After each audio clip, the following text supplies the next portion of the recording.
पशुपतिनाथ जी का 113वीं जयंती पर निकला विशाल कलश यात्रा 29 अक्टूबर से 4 नवंबर तक चलेगा कार्यक्रम। स्वामी पशुपतिनाथ जी के पावन पुण्य तपोभूमि गंगा तट गुफा मुबारकपुर में 113वीं जयंती मनाई जा रही है। 29 अक्टूबर को विशाल कलश यात्रा निकाली गई, जो गंगा तट का परिक्रमा लगाने के बाद सीधे पशुपतिनाथ गुफा तक पहुंची, जहां मंदिर परिसर का परिक्रमा भी लगाया गया है और हजारों भक्तों ने पूजन किया और आयोजन को सफल बनाने में संकल्प लिया। यहाँ स्वामी श्री राम भद्र करपात्री बालक बाबा जी अपने शिष्यों के साथ पधारे हुए हैं। आपको बताते चले कि एक पुरानी परंपरा चली आ रही है। इस प्रभु क्षेत्र में कार्तिक मास से दूर दराज से संतों का आना शुरू होता है, जो पूरे कार्तिक मास में गंगा के किनारे डेरे डालकर निवास करते हैं और कार्तिक पूर्णिमा के बाद 29 नवंबर को गंगा तट को छोड़कर अपने स्थान चले जाते हैं। वैसे लोग यही कहते हैं कि इसी गंगा तट पर 88,000 ऋषियों के साथ महर्षि भृगु जी ने तपस्या की थी। उसी पुरानी परंपरा का निर्वाह करते हुए आज भी संत बलिया के गंगा तट पर पूरे कार्तिक मास निवास करते हैं।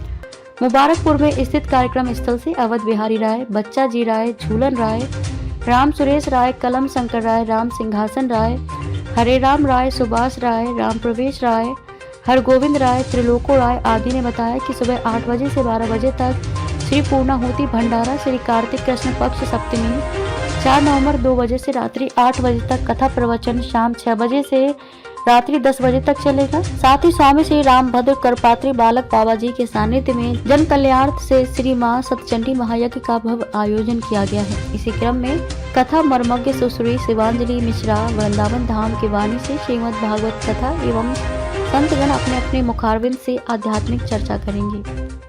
पुरानी परंपरा रही है भृगु क्षेत्र की। जब कार्तिक का शुरू होता है तो संतों का आना शुरू हो जाता है। कोई अयोध्या से, कोई काशी से, कोई मथुरा से, कोई वृंदावन से, चारों तरफ से संतों का जमावड़ा इस भृगु क्षेत्र में होता है। हम पशुपत बाबा के इस मंदिर में है, प्रांगण में है, जहां लगातार कई दिनों तक धार्मिक कार्यक्रम का आयोजन है और इस आयोजन में संतों का जमावड़ा होगा और विभिन्न कार्यक्रम धार्मिक तरीके से होंगे। आज कलश यात्रा थी, जिस कलश यात्रा में हजारों की संख्या में महिलाएं गंगा तट के किनारे गंगा जल लेकर आज मंदिर प्रांगण में पहुंची हैं, जहां बाबा बालेश्वर जी, भृगु जी, सभी महात्माओं के, सभी ऋषि संत महात्माओं के, भगवान के, देवी के जयकारे भी लग रहे हैं। आज खुशी का माहौल है। आज धार्मिक वातावरण के साथ ये आयोजन हो रहा है। पहला दिन है। आइए बात करते हैं हमारे बीच में सर, ये पुरानी परंपरा के तहत होता है, कितने सालों से होता है? ये गत 40 वर्षों से यहाँ अनवरत आज प्रारंभ होता है प्रतिपदा के दिन, और बाबा ईशानंद सरस्वती पशुपतिनाथ जी महाराज जी के जन्म दिवस के उपलक्ष्य में इसका समापन होता है भव्य। 40 वर्षों से परंपरा चली आ रही है। आज उसी परंपरा का हम लोग निर्वहन करते हुए आज हम लोगों ने सतचंडी महायज्ञ का कलश यात्रा के साथ यज्ञ का प्रारंभ किया। आज पंचांग पूजन होगा, मंडप प्रवेश होगा और इस में हम अपने जीवन को कृतार्थ करने के लिए हम लोगों के बीच में वृंदावन से प्रख्यात कथावाचिका सुश्री श्री दीपा शिवांजलि मिश्रा जी पधारी हैं, जो कृष्ण चरित्र की रसगंगा में यहाँ के निवासियों को रोज अवगाहन कराएंगी और पापों को धो करके उनके जीवन को कृतार्थ करने में हम सभी का योगदान करेंगी। ये परम हम लोगों का सौभाग्य है कि हम आवें नियत समय से और इन कथा के अमृत वर्षा में स्नान कर अपने जीवन को कृतकृत्य बनावें। शिवांजलि मिश्रा जी। आइए शिवांजलि मिश्रा जी से बात करते हैं, चूँकि वृंदावन से हैं, भृगु क्षेत्र में पधारी हैं, पहली बार आपका आयोजन होगा।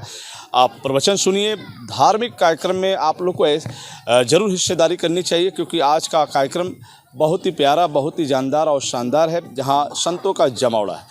तो आइए बात करते हैं शिवांजलि मिश्रा जी, जो वृंदावन के धाम से, धरती से चल के आज भृगु क्षेत्र में इस पवित्र स्थली पे गंगा के तट भूमि पर पधारी हैं। आइए बात करते हैं। कार्यक्रम चूँकि हर बार आप गई होंगी, देश के हर कोने में आपने कार्यक्रम किया होगा, लेकिन भृगु क्षेत्र का कार्यक्रम कुछ अलग होता है। चूँकि भृगु बाबा का एक नाम होता है, लोग हमेशा भृगु बाबा को याद करते हुए इस गंगा तट के किनारे आते हैं। तो आप भी भृगु क्षेत्र में पहली बार पधारी हैं, इसके पहले आना हुआ था? पहली बार। तो क्या रहेगा यहाँ के भक्तों के लिए, यहाँ के श्रद्धालुओं के लिए आपका संदेश क्या रहेगा?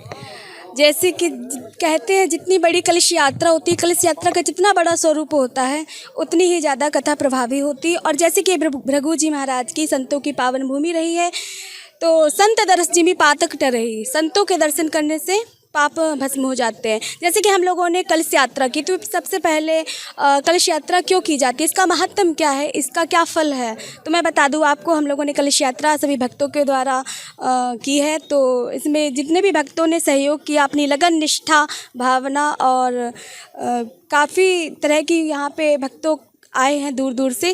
तो कलशस्य मुखे विष्णु कंठे रुद्र समाश्रितः मूले ततिस्थितो ब्रह्मा। कलश के जो मूल भाग में भगवान शिव का, रुद्र का निवास होता है और कलश के बीच भाग में भगवान ब्रह्मा जी का और भगवान, इसमें देवताओं का निवास होता है। जितनी भी माताएं, जितनी भी बहनें यहाँ पर कलशों को धारण करके अपने सिर पर इतनी तेज धूप में भक्तों ने कलश यात्रा को, गंगा जी की, माँ भागीरथी गंगा जी के तट पर कलश यात्रा को किया। तो इसमें भगवान ब्रह्मा, विष्णु और महेश तीनों की ही कृपा हम आप सभी को प्राप्त होती है, जो भी कलश यात्रा करते हैं। और कलश यात्रा करने का जो फल होता है वह यही होता है कि जो बहनें हमारी जो विवाहित नहीं हैं उनको भगवान शिव के समान वर की प्राप्ति होती है, और जो माताएं हैं, जो सुहागिन हैं, स्त्रियां हैं, देवियां हैं, उन सभी का सौभाग्य अमर हो जाता है, अजर हो जाता है। ये हमारे संतों ने बताया। तो ये संतों की भूमि है। जैसे कि कहा, संत तीन सजावे देश को, संत, सती और सूर, ये संतों की भूमि है। तो ये यहाँ पर जैसे कि संत याज्ञवल्क्य जी, भरद्वाज जी जैसे, सुखदेव जी जैसे, व्यास जी जैसे यहाँ की पावन भूमि बलिया की आज गंगा जी के तट पर नैमिषारण्य जैसा ही भूमि बन गई है। जैसे कि भागवत, श्रीमद् भागवत कथा की मैं बात करूँ तो नैमिषारण्य की पावन भूमि में 88,000 संतों का पदार्पण हुआ था। उन्हीं संतों के बीच में सूत जी महाराज जी का जैसे ही आगमन हुआ तो सभी संत उठ करके सूत जी महाराज का स्वागत करने लगे। क्योंकि सूत जी महाराज का क्यों उठ करके, क्योंकि वृद्ध के आने पर बालक स्वागत के लिए खड़े हो तो ये बहुत बड़ी बात है। लेकिन इतने बड़े बड़े वृद्ध महापुरुष जिन्होंने अपने जीवन में कई चतुर्युगियों को निकलते हुए देखा, जिनके जीवन में अनेकों बार इंद्र बदल दिए गए, अनेकों बार मनवंतर बदल दिए गए, ऐसे ऐसे संत हुए। चलिए, आपने शिवांजी मिश्रा जी को सुना कि ये वही भूमि है, गंगा की पवित्र स्थली, महर्षि भृगु की तपोभूमि, जहाँ 88,000 ऋषि संत महात्माओं ने तप किया था। ददरी मेला का शुरुआत आज से लंबे समय से चली आ रही है, लेकिन आज का जो ये दिन है, कार्तिक का पहला दिन, जहां संतों का जमावड़ा है। दोस्तों, फिर हम आपसे जुड़ेंगे, तब तक रहते हैं जुड़े हमसे। बलिया आजकल से मैं रोशन जायसवाल, नमस्कार।